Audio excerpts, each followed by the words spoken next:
মেরুল বাংলাদেশে যাবেন, আমাদেরকে দিয়ে কাজটা করবেন, কি চিন্তা থেকে আসলে আপনার প্রথমে যখন থিঙ্কিংটা আসে, কি চিন্তা থেকে আসে? আমার অনেস্ট ওপিনিয়ন হচ্ছে আমি আপনাদেরকে ফলো করতাম। আমি প্রবাবলি আপনাদের কাজে হাত দেওয়ার মানে আপনারা মোটামুটি ফেসবুকে ইন্ট্রোডিউসড হওয়ার পর থেকে সামহাও আই ডোন্ট নো কোনো না কোনোভাবে আপনাদের প্রোডাক্ট আমি দেখতাম। তখন থেকে আমার প্ল্যান ছিল আপনাদের কাছ থেকে প্রোডাক্ট নিয়ে করব।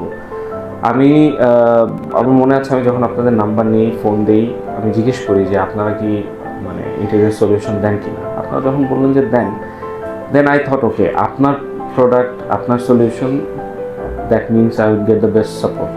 তো তখন আমি চিন্তা করলাম ওকে ফাইন। আমার হাতে অপশন ছিল আরও, আমার ওই পাশে ইন্টেরিয়র, আমাদের বিল্ডিংয়ের উপরে ইন্টেরিয়র করেছেন একজন। তো পরে আমি বললাম যে দেখেন আপনি তো থার্ড পার্টির কাছ থেকে সব আনেন, অনেক কিছু আপনার কন্ট্রোলের বাইরে থাকে।